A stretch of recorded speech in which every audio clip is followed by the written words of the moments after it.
Bonjour à tous, merci de me retrouver dans cette nouvelle vidéo, c'est Alexis Dolé et aujourd'hui je vais vous parler de la T-Shape.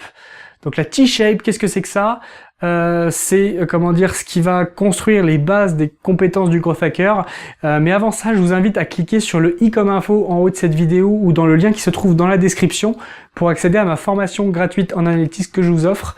Donc simplement à cliquer sur le lien dans la description ou sur le i comme info, c'est gratuit, ça vous enverra directement sur mon site web et vous aurez accès à cette formation gratuitement. Donc le T-Shape, c'est quoi? C'est un concept qui a été très popularisé par Brian Balfour, donc le VP of Growth chez HubSpot, donc l'ancien VP of Growth, et qui maintenant a sa propre société.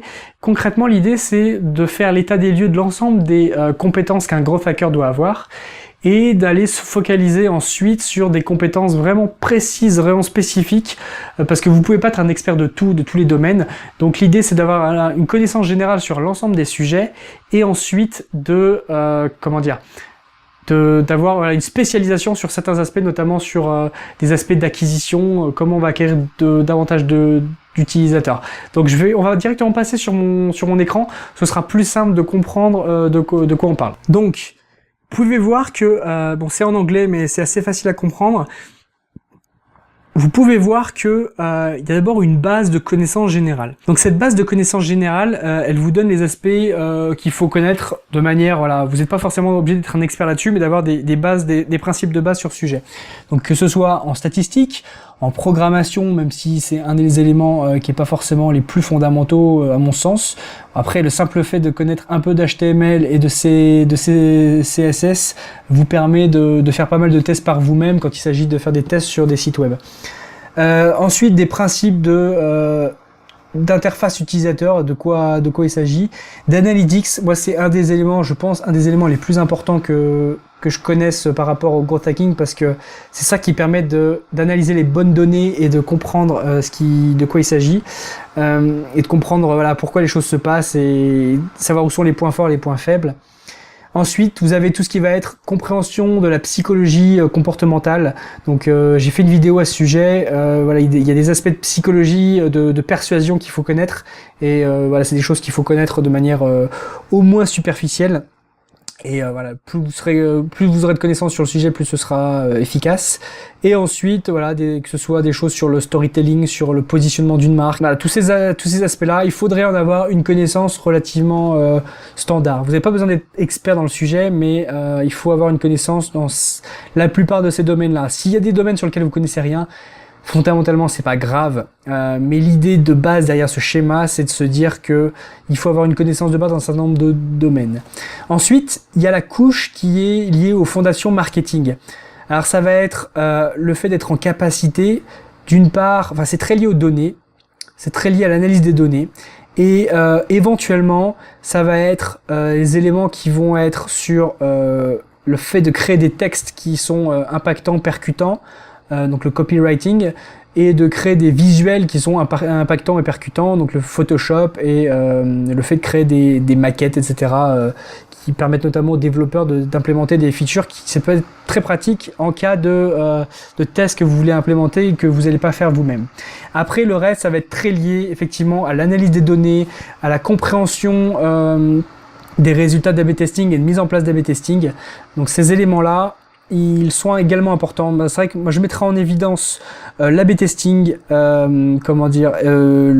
l'optimisation CRO, donc c'est l'optimisation des taux de conversion. Donc ça c'est très lié à l'analyse du tunnel marketing. Alors je sais pas pourquoi il y a deux fois, c'est un peu lié, donc je sais pas pourquoi c'est là deux fois sur cette image. Et ensuite la dernière couche, ça va être le couche d'expertise.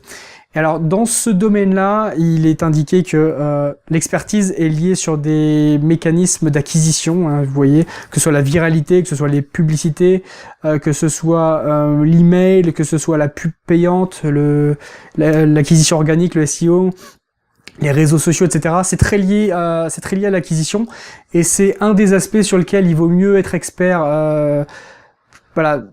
Parce que malgré tout, le growth hacking, c'est être en capacité d'attirer également plus d'utilisateurs et d'avoir plus d'utilisateurs. Et pour attirer plus d'utilisateurs, il faut faire venir les utilisateurs à soi. Donc c'est un des éléments importants.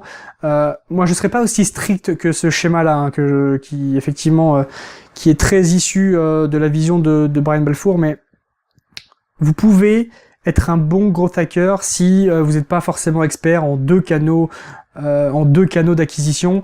Si vous êtes très bon en optimisation tunnel, en analyse de données, etc., ça vous permettra de vous positionner comme un growth marketer, voilà, un manager d'équipe growth, et vous n'avez pas forcément besoin d'être un expert. Donc voilà, le T-shape, ça se résume à ça. Vous avez des connaissances de base, vous avez des connaissances marketing qui sont les fondations de votre socle de growth hacker, et vous allez décider de une ou deux compétences clés que vous voulez vraiment sur lesquelles vous voulez vraiment être expert, parce que c'est comme ça que vous allez aller chercher enfin, la spécificité de votre profil de growth hacker. Et si on parle purement d'aspect de recrutement, être en capacité de dire ok, bah T-shape elle est focalisée sur mes deux forces principales qui sont la viralité et l'email marketing. À ce moment-là, ça vous rend très fort en termes de marketeur, et du coup vous aurez plus de chances d'être recruté si c'est le cas, et clairement ça vous permettra de construire de la croissance de manière forte sur votre application, sur le service que vous proposez, etc. Donc voilà, cette vidéo est maintenant terminée, j'espère qu'elle vous a plu. N'hésitez pas à me le dire en feedback. Si cette vidéo vous a plu, je vous invite à cliquer sur le pouce comme ça.